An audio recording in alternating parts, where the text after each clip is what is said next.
One of these had actual wise guys walk out of screenings because the violence hit too close to what they'd witnessed firsthand.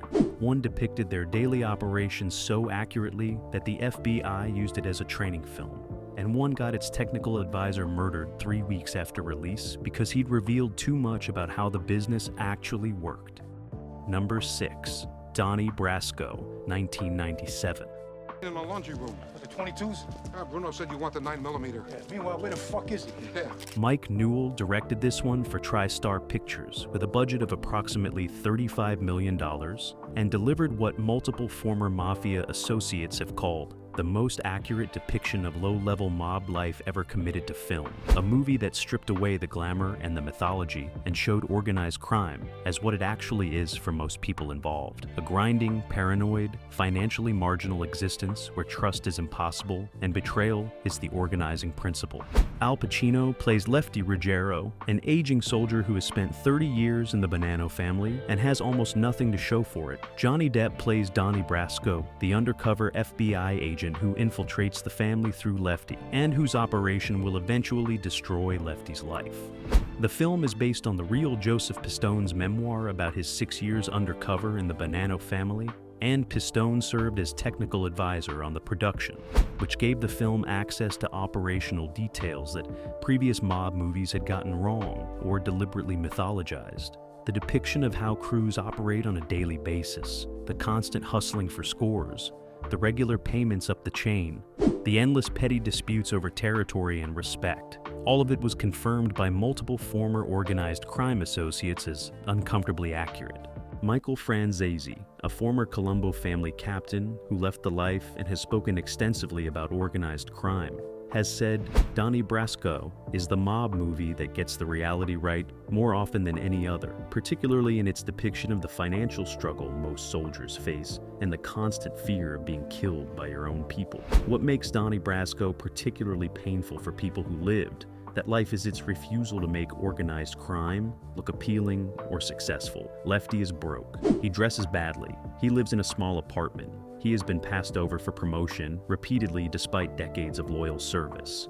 His son is a drug addict who wants nothing to do with him. And when the FBI operation concludes and Lefty realizes Donnie was an agent, he understands immediately that he will be killed by his own family for bringing an infiltrator into the organization. The film ends with Lefty walking into the social club to face what is almost certainly his execution, and that ending captures something about mob life that most films avoid: the certainty that loyalty runs only upward, that soldiers are expendable, and that the family will kill its own members without hesitation when they become liabilities. The FBI angle is equally revealing. The film shows the operational details of how undercover work actually functions. The constant reporting to handlers, the FBI's bureaucratic indifference to the toll the work takes on Pistone's marriage and psychological state, the way the agency uses and then discards the relationships Pistone built. The real Pistone has said the film captured his experience accurately, including the moral complexity of befriending someone you know you are going to destroy. Depp's performance captures that complexity without sentimentalizing it. He likes Lefty. He feels guilty about what he is doing to Lefty. But he continues doing it because it is his job, and because Lefty is a criminal who has hurt people. The film grossed approximately $41 million domestically, which TriStar considered disappointing given the budget and the star power. Critical reception was strong, but the audience never expanded beyond the core mob movie demographic. What it did achieve was respect from people who actually know what they are talking about. Multiple former organized crime figures have cited it as the film that gets the unglamorous reality right, that shows organized crime as a business where most participants end up broke, paranoid, or dead. The violence in the film is staged matter-of-factly, rather than being choreographed for excitement. People are shot in cars. Bodies are discovered in trunks. The murders are not dramatic climaxes. They are simply business transactions, removing problems the same way a legitimate business might fire an employee. That casual approach to killing is what former mob associates have identified as most accurate and most disturbing. Bruno Indelicado, who was involved in the Bonanno family during the period the film depicts, reportedly said the film was too painful to watch because it reminded him of people he knew who ended up exactly like Lefty, loyal soldiers discarded by the organization they had served their entire lives. Paul Addonazio wrote the screenplay based on Pistone's book and on extensive interviews with both Pistone and with former Bonanno family members who agreed to speak on background. That dual sourcing gave the film access to both sides of the infiltration, and that comprehensive view is what makes it so effective. The FBI perspective and the mob perspective are both treated seriously. Neither is romanticized. Both are shown as institutions that use people and that measure success purely in operational terms without regard for human cost. That moral equivalence between law enforcement and organized crime is something most mob movies avoid, but that people who have worked in either world recognize as accurate.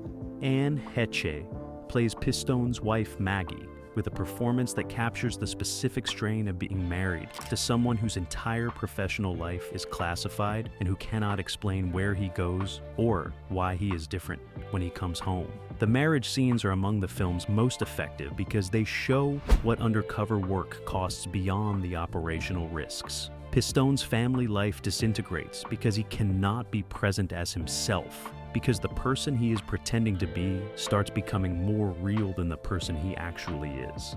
That psychological cost is something former undercover operatives have confirmed as the film's most accurate element. The film exists as a warning about what organized crime actually is beneath the mythology that films like The Godfather created. It is not about family or honor or respect. It is about money and survival and the certainty that the organization will eventually consume everyone involved. Former mob associates have said that Donnie Brasco is the film they would show young people considering that life because it strips away every appealing element and shows only the grinding paranoid reality. It is too real to watch comfortably for anyone who lived through that world because it refuses to lie about what that world actually costs. Number 5. Casino, 1995. Since the players are looking to beat the casino, Martin Scorsese directed this one for Universal Pictures and Stalin's DA with a budget of approximately $52 million and delivered what multiple former Las Vegas casino executives and organized crime associates have called uncomfortably accurate in its depiction of how the mob controlled Las Vegas in the 1970s and early 80s. How skimming operations worked, how the various families negotiated territorial control, and most disturbingly, how internal disputes were resolved through violence that was simultaneously brutal and businesslike. Robert De Niro plays Sam Ace Rothstein, based on the real Frank Lefty Rosenthal, a professional gambler who runs the Tangiers Casino as a front for Midwest mob families. Joe Pesci plays Nicky Santoro, based on the real Anthony Spilotro, the enforcer sent to protect the operation, who instead becomes its greatest liability. Sharon Stone plays Ginger McKenna, Ace's wife whose drug addiction and relationship with a con man, played by James Woods, eventually contributes to the entire operation's collapse. The film is based on Nicholas Pileggi's non-fiction book, which drew from extensive interviews with Frank Rosenthal and with federal investigators who had spent years documenting organized crime's control of Las Vegas casinos. That sourcing gave Scorsese and Pileggi access to operational details that had never been depicted on screen, including the specific mechanics of how money was skimmed from casino counting rooms and transported back to Kansas City and Chicago. Former casino executives who worked during that period have confirmed that the depiction is essentially documentary accurate, that the methods shown are precisely how it was done, and that the violence depicted when those operations were threatened or when individuals became problems was not exaggerated. What makes Casino genuinely disturbing for people who lived through that world is Scorsese's commitment to showing violence as business necessity rather than as personal passion. The famous scene in which Nicky and his crew torture a man with a vice has become iconic. But what former mob associates have said is most accurate about that sequence is not the violence itself, but Nicky's complete emotional detachment while committing it. He is not angry. He is not sadistic. He is solving a problem. The victim has information. The information must be extracted. The vice is simply the most efficient tool. That cold professionalism is what people who witnessed similar acts have identified as the most accurate and most difficult element of the film. The cornfield murder sequence, Pomponi, in which Nicky and his brother are beaten with baseball bats and buried alive, is based on the actual murders of Anthony and Michael Spilotro. The film depicts it with a brutality that made multiple audience members leave theaters during screenings. Oscar Goodman, who is Tony Spilatro's defense attorney in real life and who appears in the film playing himself, has said that the sequence was difficult to watch, not because of the violence, but because of how accurately it captured the way the Chicago outfit disposed of people who had become liabilities. The Spilatros were not killed quickly. They were beaten systematically. They knew they were being killed, and they were buried while still breathing. That level of cruelty is not invented for dramatic effect. It is a documented fact. The film's depiction of how casinos were actually run during the mob era is equally detailed. The scenes of Ace managing every aspect of the Tangiers operation, from the carpet color to the weight of the silverware to the precise distance between slot machines, are based on Frank Rosenthal's genuine obsession with operational detail. Former casino employees have confirmed that Rosenthal was exactly that meticulous, that his understanding of probability and of customer psychology made him one of the most effective casino operators in Las Vegas history, and that his inability to delegate or trust anyone eventually contributed to his downfall. The relationship between Ace and Nicky, between the operator and the enforcer, captures a fundamental tension in organized crime operations. Ace understands that sustainable profit requires discipline and invisibility. Nicky believes that power requires visible intimidation. Both approaches have validity. Both ultimately fail because organized crime cannot sustain itself in environments where law enforcement is functional, and where legitimate business interests have political influence. The Kansas City and Chicago families made hundreds of millions from Las Vegas, but once federal authorities focused sustained attention on the operation, it collapsed within years. That trajectory from success to exposure to collapse is depicted with a comprehensiveness that makes Casino function as both entertainment and as historical document. The film grossed approximately $42 million domestically, which Universal considered disappointing, given the budget and Scorsese's reputation. Critical reception was more mixed than Goodfellas had received 5 years earlier, with some reviewers finding it too long and too repetitive. But its reputation has grown substantially, and it is now recognized as one of Scorsese's finest films, and as the most detailed depiction of organized crime's Las Vegas operations ever produced. Former mob associates have said it is too accurate to be comfortable, that watching it requires reliving a period when they participated in or witnessed acts of violence that they have spent years trying to forget or rationalize. The film refuses to allow that rationalization. It shows what happened without judgment and without mitigation.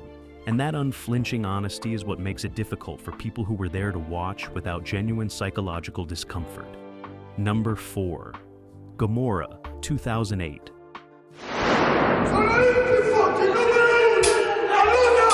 Matteo Garrone directed this Italian film based on Roberto Saviano's investigative journalism book with a budget of approximately $7.5 million and delivered what numerous former Gomorrah members and Italian law enforcement officials have called the most accurate and most dangerous depiction of organized crime ever committed to film. A movie so detailed in its portrayal of how the Gomorrah operates in Naples and Caserta that Saviano himself has lived under constant police protection since publication of his book, and remains a genuine target for assassination over a decade later. The film does not follow a single narrative. It follows 5 separate storylines involving people at different levels of the Gomorrah organization, from kids playing at being gangsters to a tailor secretly working for Chinese competitors, to a waste management businessman disposing of toxic materials, to an accountant delivering payouts to imprisoned members' families, to 2 young men who decide to go independent and immediately become targets. What makes Gomorrah genuinely disturbing and genuinely dangerous is its refusal to mythologize or dramatize anything about Gomorrah operations. There is no honor. There is no loyalty beyond immediate financial interest. There is no romanticism. The organization exists purely to generate profit through illegal enterprise, and anyone who interferes with that profit or who becomes a liability is killed without ceremony or hesitation. The film depicts a society where organized crime has become so embedded in the legitimate economy that separating them is impossible, where the Gomorrah controls everything from construction contracts to fashion industry, subcontracting, to waste disposal, to drug distribution. The violence in the film is staged with a documentary flatness that makes it more, rather than less, disturbing. People are shot in broad daylight on crowded streets. Bodies are disposed of in industrial waste sites. Children witness murders and understand them as normal business operations. The two young men who attempt independence, Marco and Kiro, are shown playing with guns, reenacting scenes from Scarface, imagining themselves as powerful. Then the film shows what actually happens to people who challenge the organization. They are hunted systematically. Their families become targets. When they are finally killed, it happens quickly and without drama. They are simply removed. Italian law enforcement officials have confirmed that the film's depiction of Gomorrah operations is substantially accurate, that the waste disposal subplot is based on documented practices that have turned parts of Campania into toxic zones, that the fashion industry subplot accurately depicts how the Gomorrah has infiltrated legitimate business through control of subcontracting. Former Gomorrah associates who have entered witness protection programs have said the film captures the grinding economic reality of low-level organized crime work, the constant hustling for small scores, the knowledge that advancement requires either extraordinary luck or willingness to betray people above you. Roberto Saviano's book was based on years of investigative journalism that identified specific Gomorrah clans by name, documented their operations in detail, and named individuals responsible for specific crimes. The Gomorrah responded by issuing formal death threats against Saviano. He has not been able to live in his hometown since publication. He requires constant armed escort. Multiple attempts have been made on his life. The Italian government has spent millions protecting him because his work in the film adaptation have done genuine damage to Gomorrah operations by exposing methods that relied on secrecy and by making recruitment more difficult through stripping away the mythology that organized crime uses to attract young members. The film won the Grand Prix at Cannes and received overwhelming critical acclaim internationally. It was a significant commercial success in Italy and in European markets, where organized crime is understood as genuine threat rather than as entertainment premise. American distribution was limited, and the film never found the mainstream audience that Goodfellas or The Godfather had reached. But among people who study organized crime, among law enforcement, and among people who have lived in areas controlled by criminal organizations, Gomorrah is recognized as the most important and most accurate organized crime film ever made. The danger the film represents is not to audiences, but to people involved in making it. Several cast members who were from Naples and Caserta received threats. Locations used in filming became targets for vandalism. The production required security throughout shooting. That level of real-world response to a fiction film is almost unprecedented and speaks to how accurately Garrone captured reality that the Gomorrah wanted concealed. The film is too real to watch comfortably for former Gomorrah members because it exposes the organization's operations without the protective mythology that makes participation psychologically sustainable. It is simply documentation of criminal enterprise,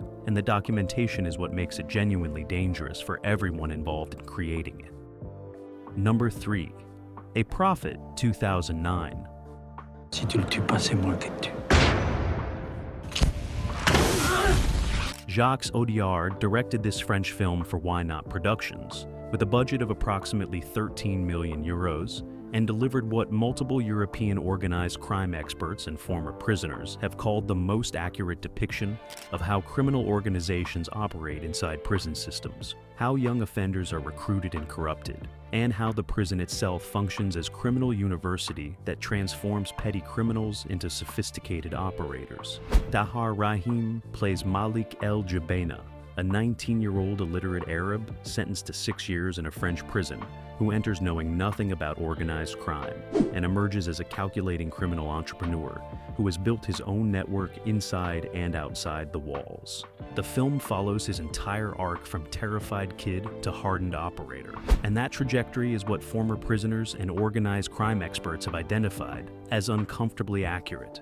The film depicts the Corsican crime family that controls the prison, led by Cesar Luciani, played by Niels Garastrup, who forces Malik to commit murder within days of his arrival as initiation and insurance. That murder sequence, in which Malik kills a Muslim prisoner with a hidden razor blade while Cesar's men stand guard outside the cell, is staged with a brutality and a sustained duration that makes it genuinely difficult to watch.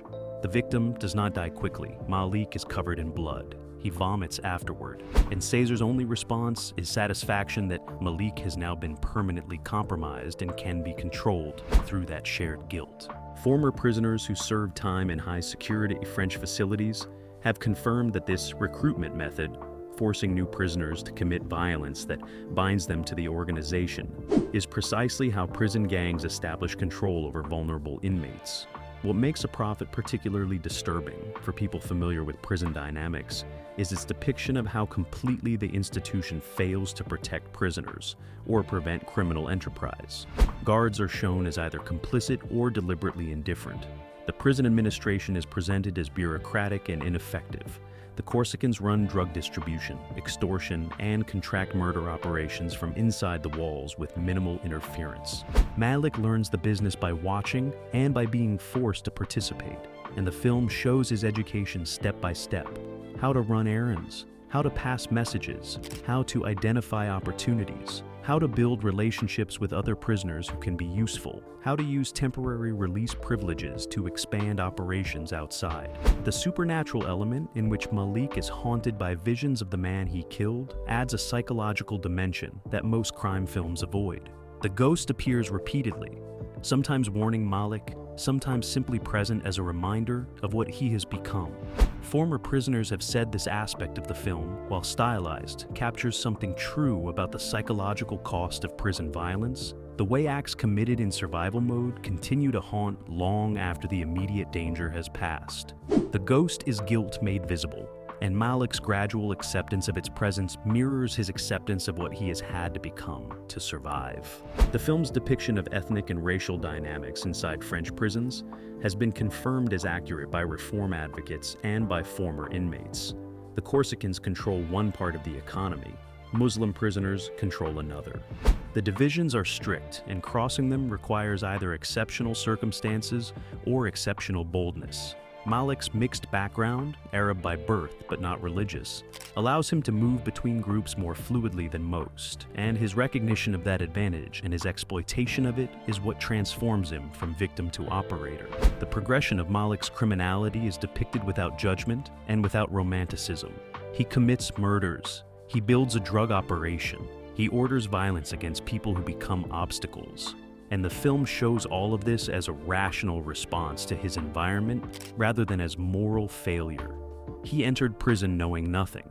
The prison taught him everything. By the time he is released, he has contacts, capital, and skills that make him more dangerous to society than if he had never been imprisoned. That trajectory, imprisonment as criminal education rather than as rehabilitation, is what reform advocates have identified as the film's most important and most accurate element. The film won the Grand Prix at Cannes and received overwhelming critical acclaim internationally. It was a commercial success in France and found substantial audiences across Europe. American distribution was limited, but the film built a devoted following through critics and through word of mouth. Former prisoners, particularly those who served time in European high-security facilities, have said the film captures the reality of prison hierarchy and prison violence more accurately than any film they have encountered. It is too real to watch comfortably because it refuses to simplify or moralize, because it simply documents how incarceration creates rather than prevents criminal enterprise, and because it shows transformation from innocence to corruption with such patient detail that the audience understands exactly how and why it happens. Number 2. The Irishman, 2019. Ha insegnato a parlare l'italiano. In Italia, la guerra. Martin Scorsese directed this one for Netflix and Tribeca Productions, with a budget of approximately $160 million, and delivered what multiple former organized crime associates have called the most honest depiction of what mob life actually costs over the long term. How the violence and the betrayals and the paranoia accumulate into old age spent alone in nursing homes, waiting to die with nobody visiting and nothing to show for decades of loyalty. Robert De Niro plays Frank Sheeran, the real-life Teamsters Union official and mob hitman, whose deathbed confession to author Charles Brandt provided the source material. Al Pacino plays Jimmy Hoffa. Joe Pesci plays Russell Bufalino, the mob boss who controls Frank's life. The film spans decades, using digital de-aging technology to show the characters across 50 years. And that extended timeline is what allows Scorsese to depict something most mob movies avoid: the consequences. The film opens with Frank as an old man in a nursing home in a wheelchair, alone, forgotten, talking to nobody who is listening. Then it moves backward through his life, showing how he arrived at that point. That structure, ending as beginning, frames everything that follows as tragedy rather than as triumph. And former organized crime figures have said that framing is what makes the film so difficult to watch, because it refuses the myth that successful criminals retire wealthy and respected. Frank dies alone because everyone he knew is dead or in prison or has abandoned him. His family wants nothing to do with him. His daughter Peggy, who suspected what he did for most of her life, will not speak to him. The wealth is gone. The power is gone. What remains is guilt and isolation. The film's depiction of Frank's relationship with Hoffa, built over years of friendship and loyalty, leading inevitably toward Frank being ordered to kill him, captures something about organized crime that most films avoid addressing directly: the certainty of betrayal. Frank loves Hoffa. Hoffa trusts Frank, and that trust is precisely why Russell orders Frank to be the one who kills him. The murder is staged with no dramatic flourish. Frank drives Hoffa to a house. Hoffa walks in expecting to meet union officials. Frank shoots him twice. Frank walks out. The body is never found. The film presents this as a business transaction that happens to involve murdering your closest friend. And that emotional flatness is what former hitmen have identified as accurate and what makes the sequence so disturbing. Former mob associates have confirmed that the film's depiction of the Hoffa murder, while never definitively proven, aligns with what law enforcement and mob informants have long believed happened. More importantly, they have confirmed that the psychology the film depicts, being ordered to kill someone you genuinely care about, and doing it because refusing means being killed yourself, captures the fundamental trap of organized crime membership. Loyalty runs only upward. Friendship is expendable, and the organization will eventually ask you to do something that destroys whatever humanity you have left. And you will do it because by that point, you have no other options. The film's 3.5-hour runtime allows Scorsese to show the accumulation of violence across decades, the way bodies pile up, not through dramatic confrontations, but through methodical elimination of problems. Frank kills dozens of people. Each murder is staged matter-of-factly. The film uses titles to inform the audience how each victim eventually died, and almost all of them were murdered, many of them by their own organizations, all of them ending up in shallow graves, or dissolved in acid, or simply disappeared. That relentless documentation of mortality is what makes The Irishman feel different from Scorsese's previous mob films. This is not about the excitement of life. This is about the bill coming due. The performance Robert De Niro gives as the elderly Frank, confined to a wheelchair, trying to explain his life to a priest who clearly does not believe him and does not care, is one of the most emotionally transparent of his career. Frank wants absolution. He wants understanding. He wants someone to acknowledge that he did what he had to do to survive and provide for his family.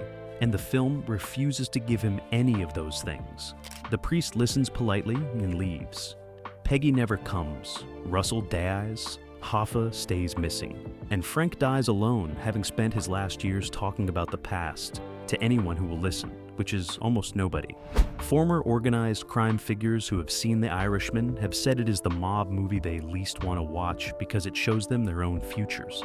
Most people who enter that life end up exactly where Frank ended up: alone, broke, abandoned by family, haunted by guilt they cannot articulate or expiate, waiting to die with nothing to show for the decades spent killing and stealing and betraying. The film strips away every appealing element of mob mythology and shows only what remains after the power and the money are gone, which is an old man in a nursing home talking to himself about people nobody remembers and murders nobody cares about solving anymore. That bleak honesty is what makes The Irishman too real to watch comfortably for anyone who lived that life, or who is currently living it and trying not to think about how it will inevitably end. Or number 1, Goodfellas, 1990. Wait. Jimmy, come here. Show you something. Jimmy, come here. Martin Scorsese directed this one for Warner Brothers with a budget of approximately $25 million based on Nicholas Pileggi's book, Wise Guy, which documented the life of Henry Hill, a former Lucchese crime family associate turned FBI informant, and delivered what is universally acknowledged by former organized crime members, law enforcement, and academics who study criminal organizations as the single most accurate depiction of mob life ever committed to film. A movie so detailed in its operational specifics and so honest about the day-to-day reality of being a wise guy that multiple former mobsters have said, watching it requires reliving a period of their lives they have spent years trying to forget or escape. Ray Liotta plays Henry Hill. Robert De Niro plays James Conway, based on the real Jimmy Burke. Joe Pesci plays Tommy DeVito, based on the real Thomas DeSimone. Lorraine Bracco plays Karen Hill.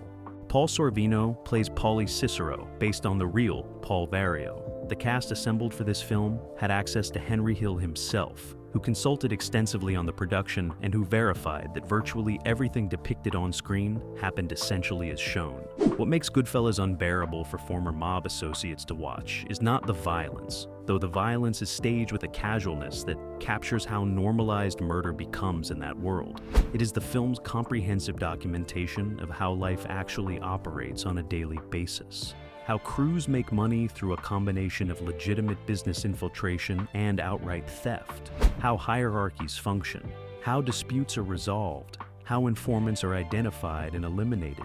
How federal prosecution works. How witness protection operates. Every detail is accurate. Former FBI agents who worked organized crime cases have confirmed it. Former mobsters who lived there have confirmed it. The film functions simultaneously as entertainment and as documentary evidence of how American organized crime operated in the 1970s and 80s. The opening sequence, in which Henry as a teenager watches the mobsters across the street from his family's apartment and decides that is what he wants to be, captures something essential about mob recruitment that most films miss. Henry does not want to be a mobster because he is inherently violent or criminal. He wants to be a mobster because the mobsters have money, respect, and freedom that his working-class family does not have. They park in front of fire hydrants without getting tickets. They stay out all night. They wear expensive clothes. They are feared and admired. For a kid from a poor neighborhood watching his father work 2 jobs for poverty wages, the choice seems obvious. That aspiration, wanting to be a mobster because it looks like the only available path to prosperity and respect, is how organized crime has always recruited, and the film depicts it without judgment and without minimizing how appealing that life looks to someone with no other options. The famous Copacabana Steadicam shot, in which Henry takes Karen through the kitchen entrance and tips everyone they pass and ends up at the best table in the club, while Henry introduces her to mobsters, is the most seductive sequence in the film. This is what Henry is selling her. This is the life. And Karen, despite her middle-class Jewish upbringing and despite her mother's warnings, buys it completely. Because in that moment, being with Henry means being treated like royalty. Former mob wives have said that sequence captures exactly how they were seduced. The access and the luxury and the sense of being special, and how quickly that seduction turned into paranoia, infidelity, and fear as they gradually understood what their husbands actually did and what risks that created for the entire family. The film's depiction of the Lufthansa heist and its aftermath, in which Jimmy systematically murders everyone involved to eliminate witnesses and avoid sharing the proceeds, is based on documented fact. Tommy DeSimone murdered multiple people connected to the heist. Jimmy Burke ordered additional murders. The bodies piled up across months. The film shows this without editorializing. These are business decisions. The people involved have become liabilities. They are eliminated. That cold logic is what former mobsters have identified as most accurate and most disturbing. The recognition that friendship and partnership are temporary conditions that end the moment someone becomes more valuable dead than alive. The Pesci performance as Tommy, which won him the Academy Award for Best Supporting Actor, is genuinely frightening because Tommy's violence is completely unpredictable. The funny how scene, in which Tommy terrorizes Henry for calling him funny and then reveals he was joking. captures the psychological warfare that mob associates deploy constantly. You never know when Tommy will laugh or when he will kill you, and that uncertainty keeps everyone around him in a state of permanent tension. Former associates have confirmed that Tommy DeSimone was exactly that, volatile, that he murdered people over minor perceived insults, and that his unpredictability made him both valuable as enforcer and dangerous as colleague. The film's final act, depicting Henry's descent into cocaine addiction and federal prosecution, strips away whatever remaining glamour the earlier sequences built. Henry is paranoid, broke, and desperate. The FBI has him trapped. His options are prison or cooperation. He chooses cooperation, which means betraying everyone he has spent his life with. The witness protection ending, in which Henry complains about having to live like a schnook in suburban obscurity, is simultaneously pathetic and revealing. He does not regret the crimes. He regrets being caught. He does not feel guilty about the people he hurt. He feels cheated that the life he loved is gone. Michael Franzese, Sammy Gravano, and numerous other former mobsters have confirmed that Goodfellas is the most accurate mob film and the most difficult to watch because it depicts their lives without the protective mythology that makes participation psychologically sustainable. It is simply documentation of criminal enterprise and the cost that enterprise extracted from everyone involved. That comprehensive honesty is what makes it the definitive mob movie, and what makes it, for people who live that life, too real to watch without genuine psychological distress at recognizing themselves and their choices reflected with such unsparing accuracy. These 6 films stripped away every comfortable myth about organized crime and showed only the grinding reality underneath. Former mobsters avoid them, not because they're inaccurate, but because they're too accurate. Because watching them means confronting what that life actually costs. According to people who lived it, these films tell the truth nobody wants to hear.